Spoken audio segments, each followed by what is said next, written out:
Ohio State football's last elite running back was J.K. Dobbins in 2019. He was a Heisman finalist, averaged 6.7 yards per carry.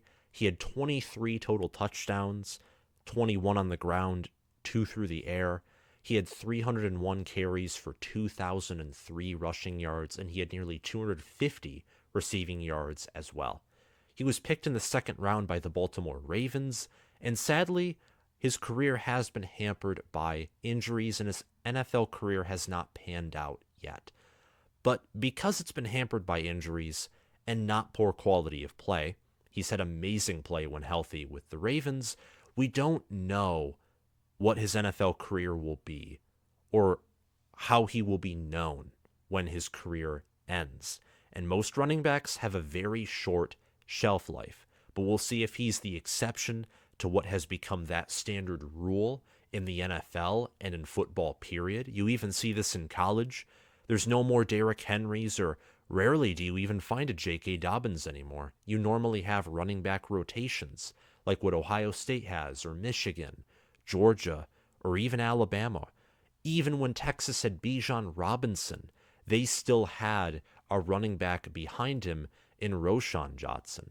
So the era of the running back is changing. Hopefully J.K. Dobbins in the NFL, hopefully he does phenomenally, and he's one of the best running backs in the 21st century in the NFL when his career finishes. But we don't know what the future holds, so we're going to put a pause on that. Also putting a pause on that because this is college football with Sam, not National Football League with Sam. But I digress. Ohio State and their run game have not had the greatest of relationships. They have not had the best relationship ever since J.K. Dobbins left. In 2020, the Buckeyes had Master Teague and Trey Sermon. Trey Sermon played in about half of Ohio State's games, missing the first half of the year and missing the national title game against Alabama, which hurt Ohio State's chances to win that game, though Alabama was probably going to win regardless, but it still hurts when you have your best running back out and when Trey Sermon was averaging over 7 yards per carry. He has not panned out in the NFL at all, being picked in the third round by the 49ers, now being traded to the Eagles, and he doesn't even have 200 career rushing yards at all. So I think, just from a reflection of that, I think that was more Ohio State's system and their weak Big Ten opponents. It was their system. That Sermon was a good running back at Oklahoma, great at Ohio State. He was a great college running back. There's no doubt about that. In the NFL, though, he hasn't panned out. Master Teague, who returned in 2021 and got less playing time because the running back room was deeper with Miyan Williams and TreVeyon Henderson, he, last I checked, was an NFL undrafted free agent, and I do not think he is with a team right now. No, he is not. Miyan Williams and Henderson really took over in 2021. Henderson having over 1,000 rushing yards and having 15 rushing touchdowns. Williams having over 500 rushing yards and 3 rushing touchdowns. Both were relatively healthy in 2021. Henderson was healthy for the whole year. Williams had some injury issues, but when he did play, he was great in the rotational set. And I was optimistic, along with many of you, about Ohio State's run game entering 2022. There were weaknesses in 2021. Ohio State had nearly 500 passing attempts and 5,000 passing yards. They did not even crack 2,500 rushing yards, and they had just over 400 rushing attempts. They averaged 5.5 yards per carry and had 24 rushing touchdowns compared to the 46 passing touchdowns that C.J. Stroud and Kyle McCord had in 2021. In 2022, Ryan Day, with Justin Fry now coaching the offensive line and giving it a more power look and helping it better in run blocking, moved to a more rush-oriented offense. They only had 410 passing attempts compared to the 466 carries rushing attempts. Ohio State finally cracked 2,500 rushing yards with 2,501. They averaged 5.4 yards per carry and had 30 rushing touchdowns. By contrast, the passing game while it did fall off a little bit, it wasn't a complete disaster. They still had over 40 passing attempts with 42. CJ Stroud finished top 2 in QBR. He was number 1 in 2021 and number 2 in 2022. I think he was the best quarterback overall in the 2023 NFL Draft, but he was picked second by the Texans. Bryce Young was picked first by the Carolina Panthers. With CJ Stroud gone, but all the wide receivers return, Ohio State's passing game, there are some not necessarily big questions behind it in terms of whether it will be good or bad, but on the range of being good or great to near elite to elite, there are some questions there. The wide receiver room should be better than 2022. It might even be better than 2021. Julian Fleming is finally healthy. He had 5-star potential. Jaden Ballard, I've heard reports that he looks really good. Xavier Johnson returns. He'll be a senior, a graduate, but he had some good plays and was an impactful, underrated part of the offense in 2022. And Marvin Harrison Jr. and Emeka Egbuka. Egbuka was a 5-star from Washington. Harrison Jr., I forget what state he's from, but he was a 4-star coming out of high school from Pennsylvania. Both Harrison and Egbuka broke 1,000 receiving yards last season, and both had 10 or more receiving touchdowns. Egbuka having 10, Harrison Jr. having 14. Olave, Wilson, and Smith and Jigba, that was a stud receiver room in 2021. But if you look at Harrison Jr.'s play, Egbuka's play, and Fleming, Ballard, Johnson when they're healthy, this room could rival, in terms of overall quality of play, the 2021 room. I think that 2022 and 2023 had the deeper overall receiving rooms, but the starting 3 for 2021 is nearly unrivaled in the history of college football. So it goes to show that only 2 years later that Ohio State might rival that room in terms of overall NFL talent, mainly because of one player. Harrison Jr. is a stud, all-American caliber player. He should win the Biletnikoff this year. It goes to show what Brian Hartline and Ryan Day are doing offensively, especially Hartline. Best recruiter and best developer of talent possibly, hands down, in the country. It's crazy. Going back to the run game, though, what I want to talk about is my theory and my prediction that Ohio State will have one of the best rushing attacks in the country. The rushing attack, mainly because of health, and the defense, mainly because of the secondary, poor play by Denzel Burke. For example, if you look up defensive passing efficiency, Ohio State was the worst in that category out of all the playoff teams. TCU, whose defense was 91st in points allowed per game, had a better secondary and was more efficient in defending the pass than Ohio State's secondary was. And TCU's secondary had a collection of mostly 3 stars, maybe a 4-star here and there. Ohio State's secondary is practically all 4 stars. Maybe you get a high-ranked 4-star or a 3-star here and there. But the secondary last year was a disaster. It was a complete and utter failure. The defensive line and linebacker room, by contrast, improved from 2021. So the defense last year, in big moments, mostly in the pass game, against Michigan there were big runs, but we have to remember that Ohio State was able to lock down Michigan's rushing attack in the first half, partially due to Blake Corum's injury, but also due to the fact that they were blitzing, they were plugging in their gaps, and even later in the game, they were at times holding Michigan's offensive line at the point of attack. But because their defense overall wasn't deep, and because they had a huge gaping weakness at secondary, Michigan, having a good quarterback in J.J. McCarthy and an underrated wide receiver room, was able to open up Ohio State's defense, which led to those big rushing plays. And we all know the story against Georgia. It was the same. Georgia had a better quarterback, better OC, worse run game, so they had an even better passing attack than Michigan did, worse rushing attack. They were still able to score 42 points and beat Ohio State in the Peach Bowl. And all of that was mainly due to the defense. It was also due to the run game. Ohio State could never break big runs or control either of those games. They were really incapable of establishing game control. And I think they'll be able to do that in 2023. They return Matthew Jones and Donovan Jackson at guard, Carson Hinsman or Jacob James, whoever wins that battle. It looks to currently be Carson Hinsman after spring practice. They will be a solid, great starting center. The interior of this offensive line has experience at guard. They have great development at guard and center.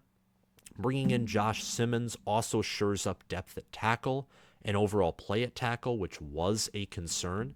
Josh Simmons and Josh Fryer are currently the projected 2 starting tackles, Simmons on the right, Fryer on the left. The offensive line should once again be one of the better lines in the country, and I think this year they will be better at run blocking than pass blocking. And that, along with a running back room which should be healthier, should help Ohio State have one of the better rushing attacks in the country. Don't believe me? You got Miyan Williams, Dallan Hayden, TreVeyon Henderson, Chip Trayanum, and occasionally we've even seen Xavier Johnson line up there.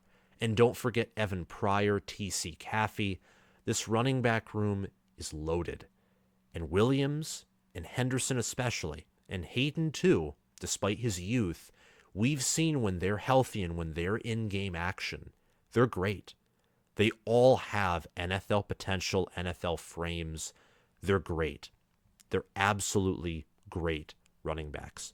So we're going to get into more of the statistics and more of my actual predictions when it comes to the running back room, breaking down each individual running back to a certain degree. But before we do that, I just want to give a special shout out to Dallan. Dallan, 2 days ago, ran into my cousin at an airport.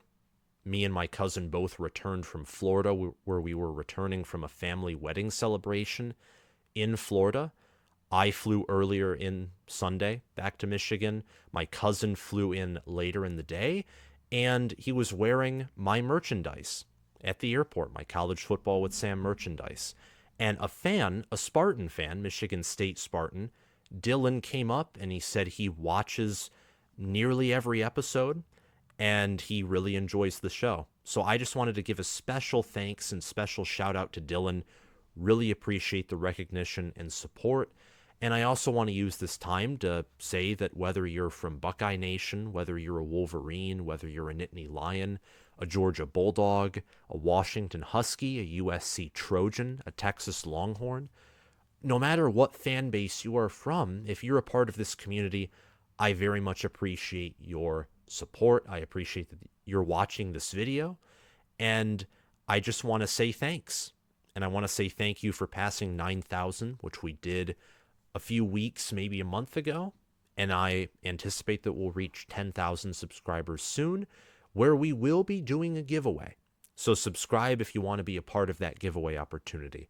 And before we resume, I encourage you to click the link down in the description to check out my merchandise. It's high quality, it's comfortable, and it's really good stuff. So just do me a favor and at least check it out. Thank you guys very much. I appreciate you all. Now let's get back to talking about Ohio State football. Some bold predictions for 2023 that I want to go over before talking about the specific running backs in Ohio State's running back core. I think Ohio State will rush for over 3,500 yards. Around that, maybe a little over.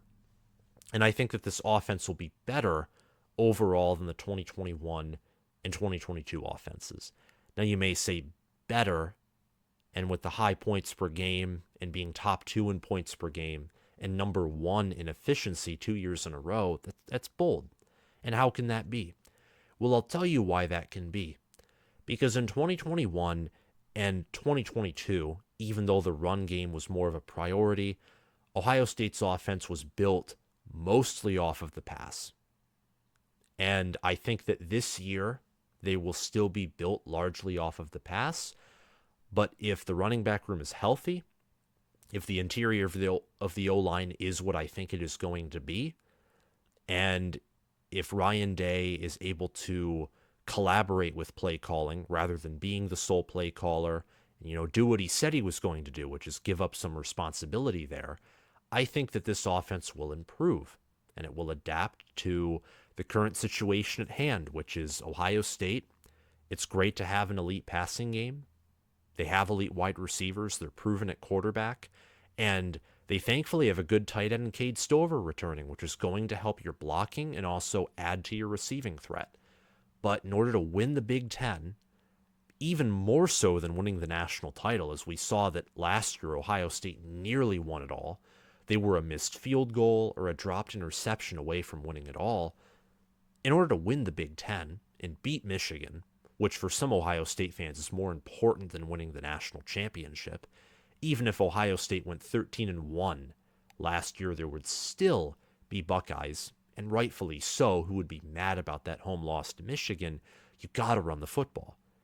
And you also got to play good defense, but this video is talking about the run game, and I've already stated in a previous video about Ohio State's defense, I think they're going to be top 5 in 2023.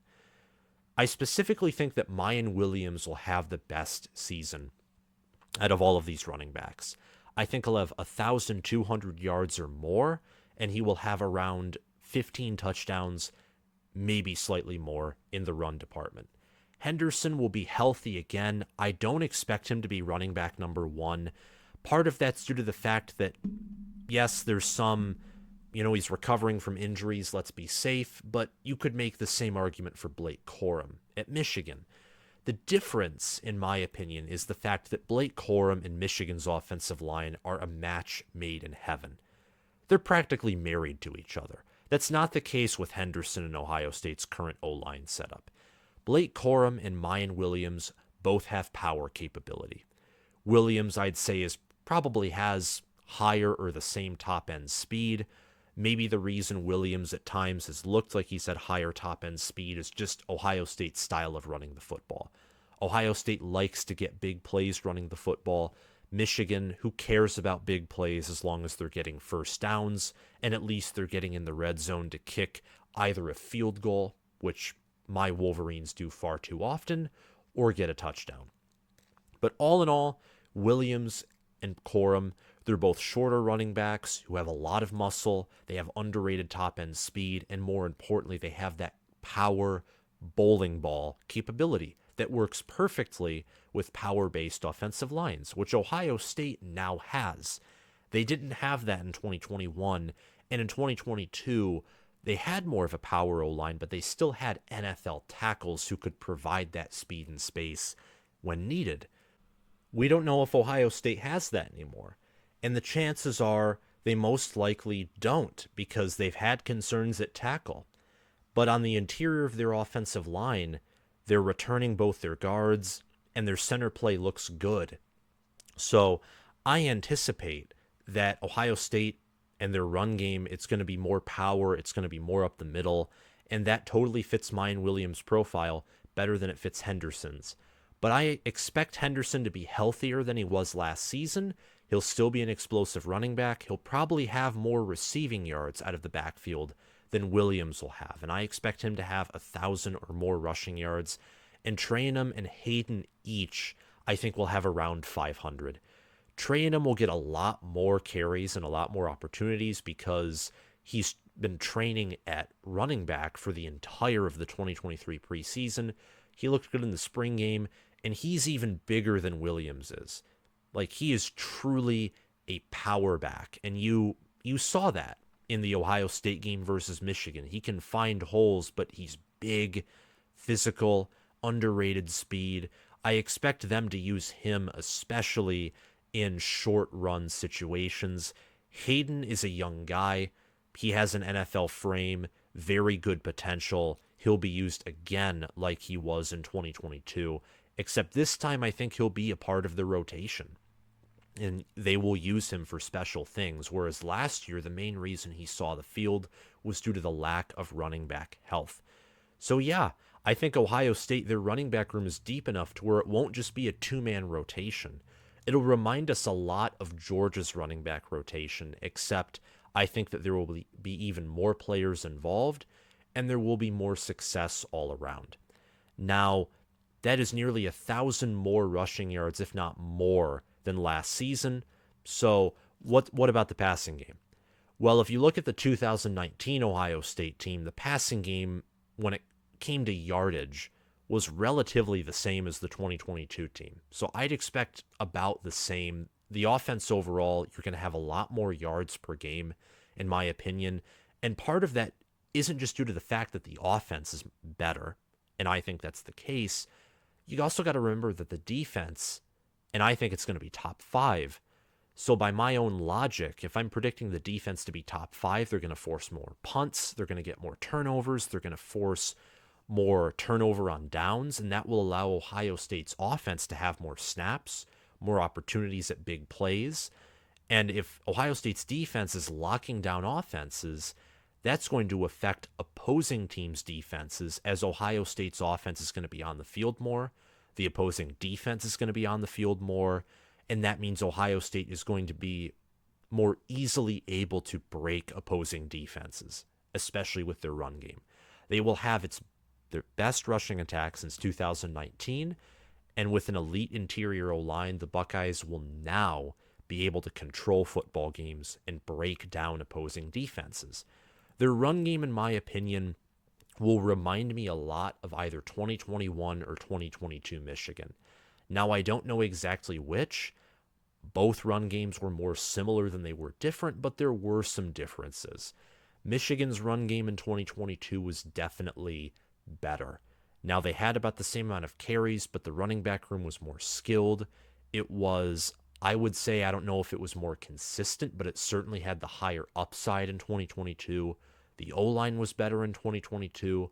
But I think all in all, if you were to look at both Michigan's run games from the teams that beat Ohio State over the past 2 seasons, I think Ohio State is going to have a similar running game to that, where even if they don't get explosive plays, with guys like Williams and Trayanum, they're going to have that ability to just pick up first downs and slowly eat TOP and march down the field.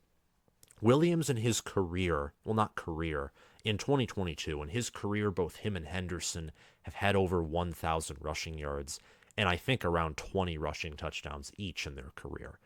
Williams in 2022 had 128 rushing attempts for 825 yards. He averaged 6.4 yards per carry, and he had 14 rushing touchdowns.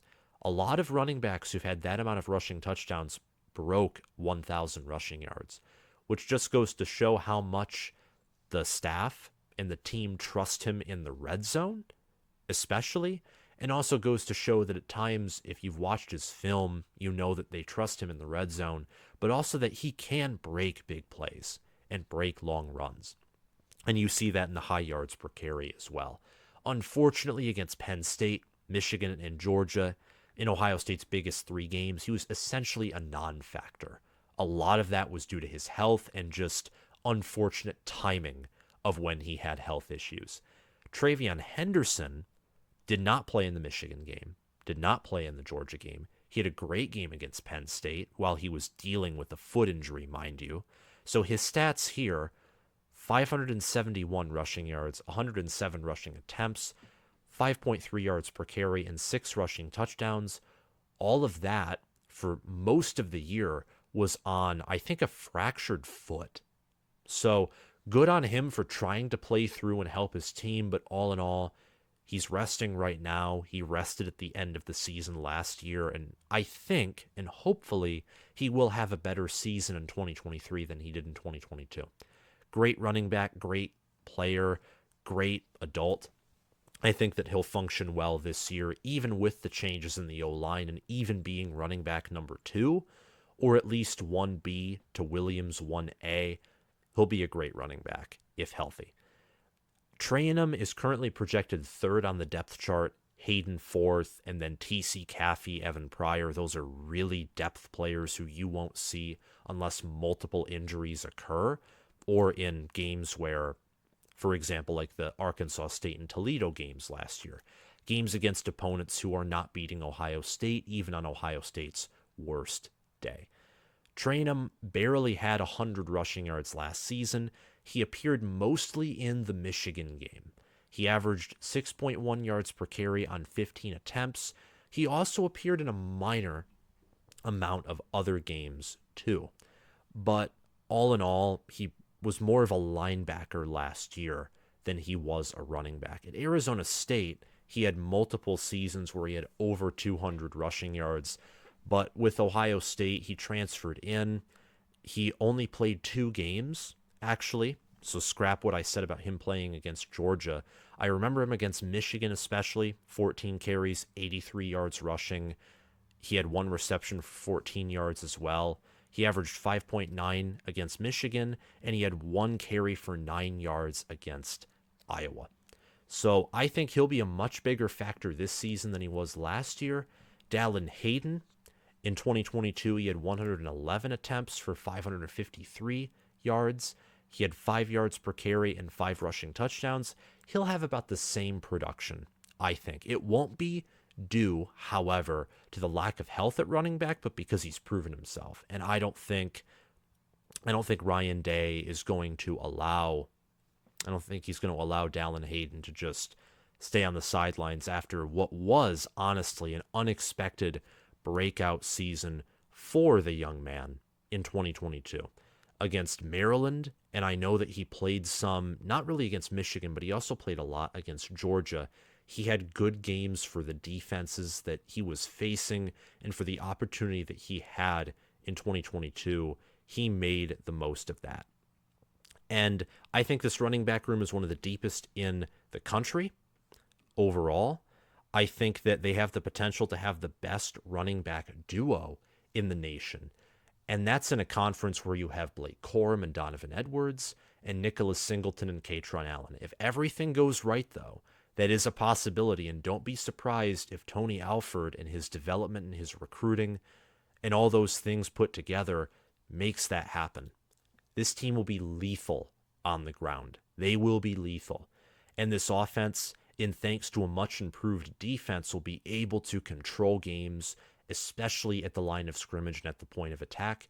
The passing game, though, you saw my prediction where Ohio State's going to have over 3,000, probably 3,500 rushing yards. Don't think that the wide receivers and the quarterbacks are going to take a big step back. The wide receivers will be better. Kyle McCord, I don't think that him or Brown will be better than Stroud. They'll probably be slightly worse. But the passing game should stay the same, which is great or elite. The run game, though, should become great or elite, as opposed to above average or good with moments where they struggle. Thank you guys for watching this video. If you like it, please make sure to hit the like button, hit the subscribe button, click the notification bell, and comment your thoughts on my opinions and predictions for Ohio State's rushing attack down below. Thank you guys for watching, and I'll see you all around. Bye-bye.